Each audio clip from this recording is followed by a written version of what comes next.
Hello student, आज से हम स्टार्ट करने जा रहे हैं वेव एप्टिक्स के न्यूमेर का सेकंड पार्ट। ठीक है, आइए क्वेश्चन 7 पहले अपलोड कर दिए गए हैं। नंबर 8 पे देखें, यंग द्विस्लिट प्रयोग में λ/6 पथांतर के संगत तीव्रता आई है किसी बिंदु पर। यदि I0 अधिकतम तीव्रता, ध्यान रखना ये बड़ी खास चीज है, को व्यक्त करता है तो I/I0 बराबर होगा। यंग के द्विस्लिट प्रयोग में दोनों स्रोतों की तीव्रता I0 होती है, तो परिणामी तीव्रता का फॉर्मूला पढ़ा हुआ है अपन ने।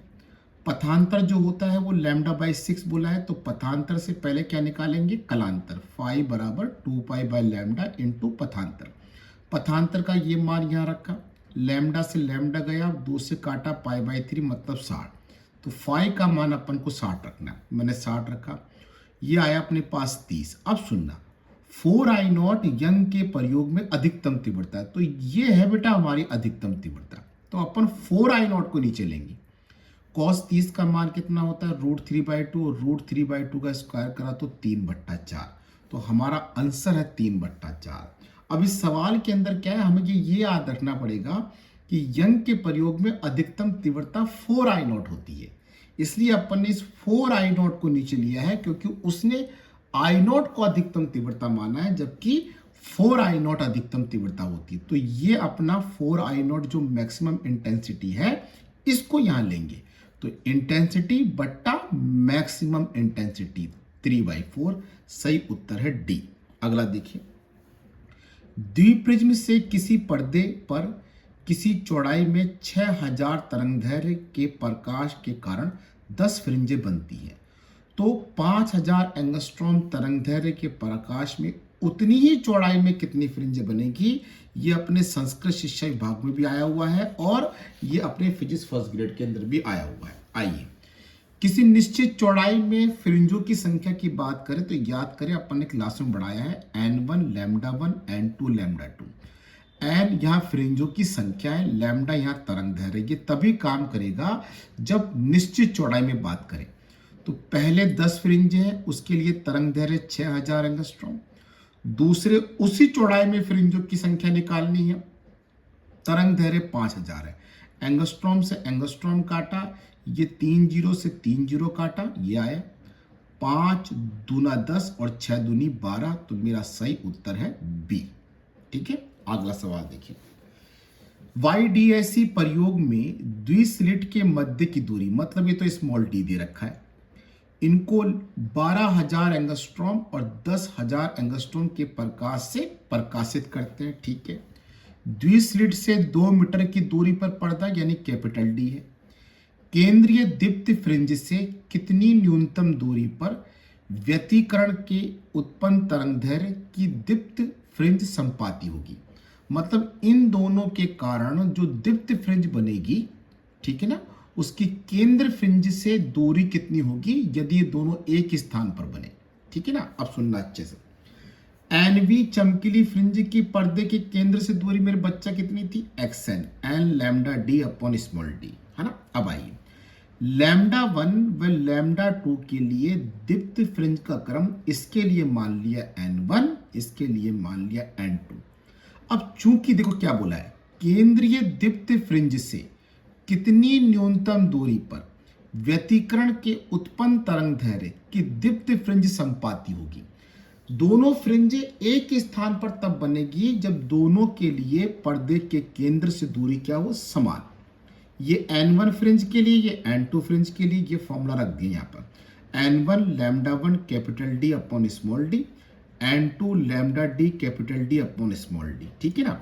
अब ये स्मॉल डी से स्मॉल डी गया, कैपिटल डी से कैपिटल डी गया, मेरे पास ये आ गया। अब आइए, n1 अपॉन n2 λ2 अपॉन λ1। अब λ1 का 2 का और λ1 दोनों का मान रख दिया, आ जाओ ये रख दिया, 0 से 0 काटा, ये इसका मतलब ये हुआ कि पर्दे के केंद्र से λ1 प्रकाश के लिए 5वें क्रम की फ्रिंज और λ2 प्रकाश के लिए 6ठे क्रम की फ्रिंज। मैं दोबारा बोल रहा हूं, λ1 प्रकाश के लिए n1 क्रम की फ्रिंज कौन सी, 5वीं, और λ2 प्रकाश के लिए n2 क्रम की फ्रिंज कौन सी, 6ठी। ये दोनों एक स्थान पर बनेगी। तो बस हमें ये पता लग गया कि यदि मैं 12,000 एंगस्ट्रॉम का प्रकाश लूं तो इसके लिए काम में लूंगा 5वीं चमकीली फ्रिंज, और मैं 10,000 एंगस्ट्रॉम का प्रकाश काम में लूं इसके लिए लूंगा मैं 6ठी चमकीली फ्रिंज। अब मुझे पर्दे के केंद्र से दूरी निकालनी है, तो दोनों में से कोई भी एक दूरी निकाल लो। आ जाओ देखते हैं, बढ़िया सवाल है। अच्छा देखिएगा, हम कह सकते हैं n1 बराबर 5 व n2 बराबर 6 क्रम वाली दीप्त फ्रिंजेस संपाती होगी, इनकी पर्दे से केंद्र से दूरी समान होगी। अगर आप xn1 ले रहे हैं तो आप n1 lambda 1 capital D small D, n1 5 ले लीजिए, n1 से संबंधित लैम्डा 1 कितना है 12,000 एंगस्ट्रॉम है, लिख दिया। कैपिटल डी आपको 2 दे रखा मेरे बच्चा, और स्मॉल डी 2 मिलीमीटर है, 2 मिलीमीटर आ गया। ठीक है, अब जरा चेक करें, इस 2 से अपन ने इस 2 को काटा, ठीक है, ये हो गया 12 पंजे 60, ये कर दिया। सॉल्व करते मेरे बच्चा, इसको सॉल्व करा, काटा पीटी करी तो 6 इंटू 10 की घात -3 यानी कि 6 मिलीमीटर।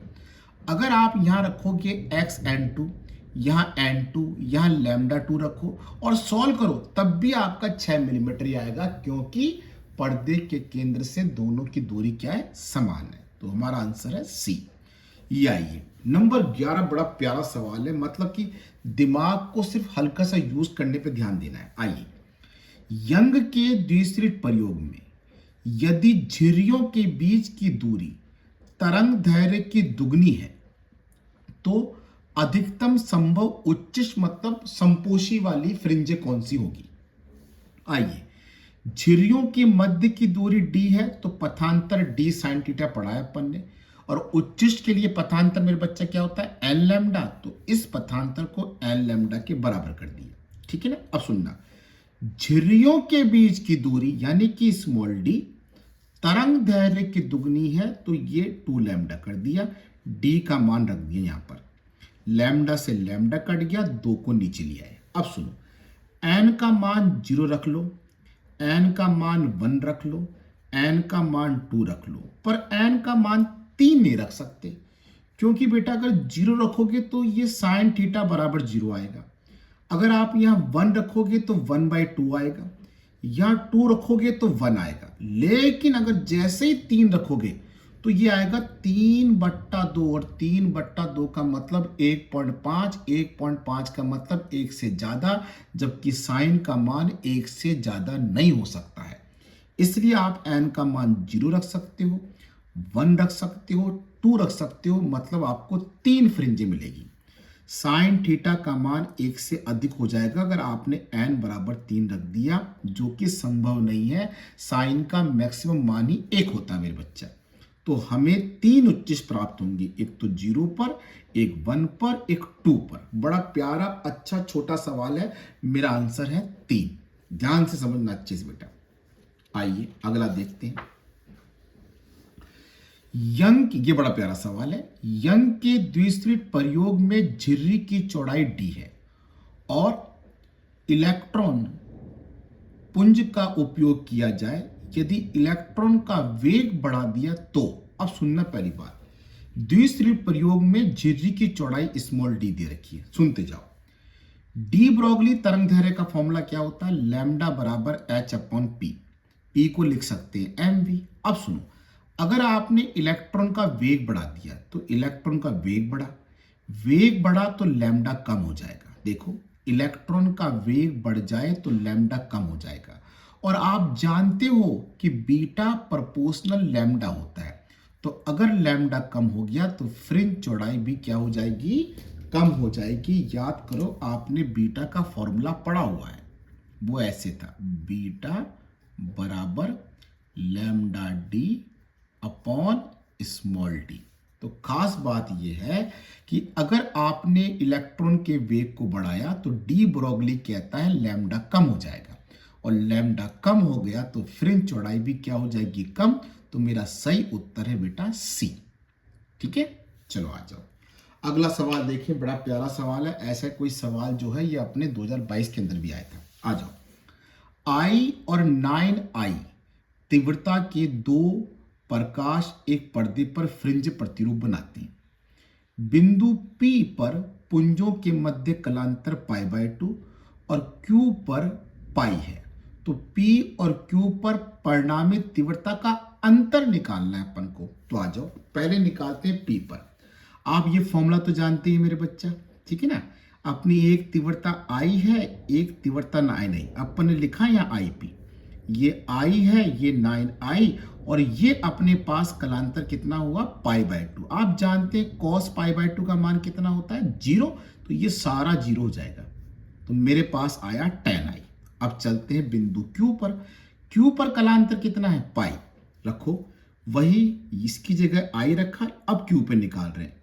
9I रखा, 2 ये रखा I 9I, और ये लिखा cos पाई।